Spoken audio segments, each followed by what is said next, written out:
Today we're going to review the Cozy Mystery Writer's Notebook, and I found this on Amazon, and there is only one other notebook workbook type of book available on Amazon, and that was the one written by Sarah Rosette, which I've already done a review for, so I'll leave a link to that below. But that workbook was a definite no for me, and I do love workbooks or anything that kind of gives me structure or guidance, so I was super excited to check this out, and also because it's the only other one out there. So let's take a look and see what's inside.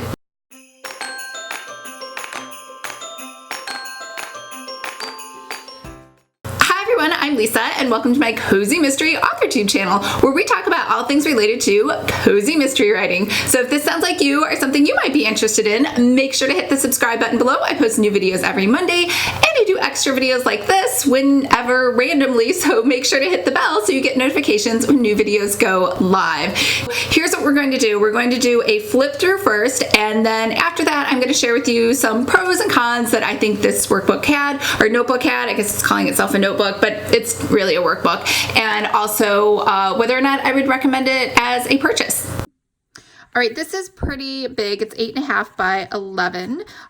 So you have plenty of space to write. There's a repeat of the cover on the front, some quotes, and over here a welcome, a table of contents, how to use this notebook, what is a cozy mystery, as well as some word counts over here. This is a reprint of the Detection Club rules. I don't know if anyone knows this, from Agatha Christie and a group of her friends back from the 50s. And over here is where you can research other cozy mystery novels. And here is just backdrop and just notes on where you could possibly set your story. Some suggestions on titles, and over here, the sleuth. So this goes through the Myers-Briggs, and this over here is, you're going to see this like repeatedly, almost every single page. It says something and then dossier, and it looks just like quick and easy stats. And so there we go, dossier again. And then the sidekick, and then same thing. We go through this rinse and repeat cycle of that dossier. And then police official, same thing, rinse and repeat of the dossier. And then this one suggests to plan the murder first.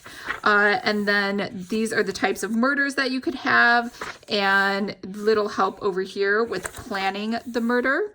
And then the method of murder, and then it suggests that you could plan a second murder. And then over here, I guess a sketch of the victim.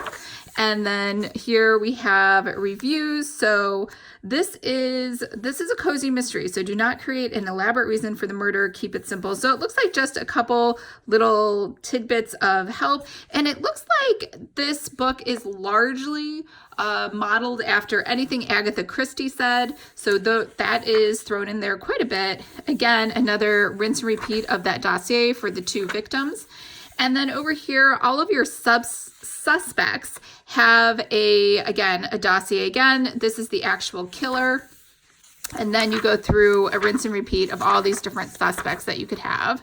And then same thing, we do a rinse and repeat of all of the witnesses that you could possibly have. So just kind of the same page, copied and pasted. And then finding the body. And then we're going to talk about who finds the body. And over here, a timeline for your book. And this is actually an example of, I've never heard of this, but I don't know if this is made up, but this is a particular time frame that it's kind of giving you as an example, and it wants you to write a synopsis of your mystery, basically just a premise.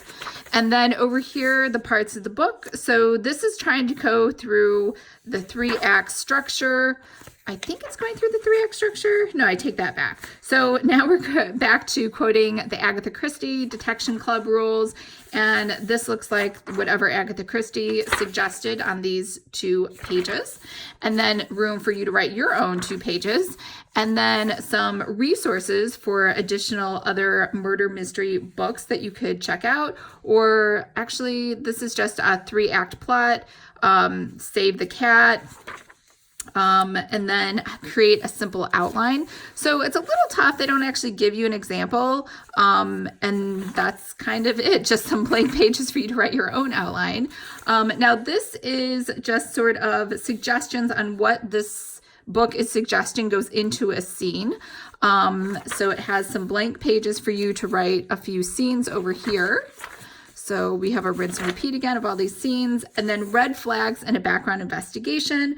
So these are the red herrings, which remember, red herrings are fake clues that lead to nowhere, which is what you want in a mystery. And then over here, this is just telling you what the sleuth legally can and cannot do. And then over here, some police procedural tips and questioning subjects. And this is, it looks like just references to articles. And over here, same thing, in reference to another article. So pull your mystery together. This is the Save the Cat beat sheet. Not a fan of that, but just that's my personal preference. And so here there's just, I guess, blank spaces for you to just write stuff. So start writing tips. So just some generic stuff to save your file. Which if you use Google Docs like I do, you don't really have to save. Same thing with Scrivener or Ulysses.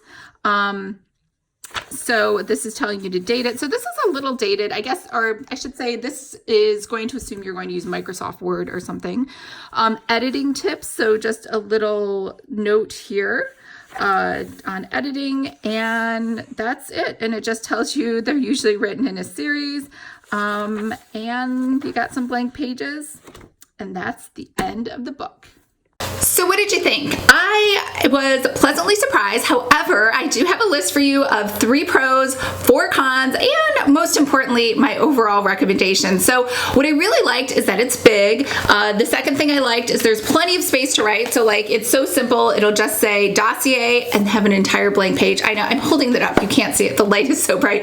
But the other third thing that I really liked is quick and easy. Like, it took a minute to go through this entire notebook. So what didn't I like? I think the first thing was something I already mentioned is the binding. If you're going to call it a notebook or a workbook, it should lay flat. It should have a spiral, and it doesn't lay flat. So that's the second thing. The third thing is ghosting. Because these are self-published pages, which there's nothing wrong with, but when you're trying to write such thick ink like this one has, because there's such a big text, or I guess big fonts and big pictures, it ghosts onto the other side. So you can always see what's on one side on the other side. And when you use a pen, obviously not a ballpoint pen, I like the liquid marker pens, it bleeds through all the way to the other side. So really only one page is usable. The fourth thing is the content itself has either examples to Agatha Christie, who is wonderful, but I would not call her a modern cozy mystery author. And also there were no examples. There was like one random example that had no context and honestly didn't make a lot of sense. So this to me was not really a guide. So my overall recommendation is that this is best for children. I think, you know, I shouldn't say toddlers, tweens, teenagers, people in high school who are like, maybe I want to write a mystery. I think this would be great. But if you are a serious novelist, I 100% would say this is not the book that you are looking for. So if you are an adult and a serious novelist, then what should you do?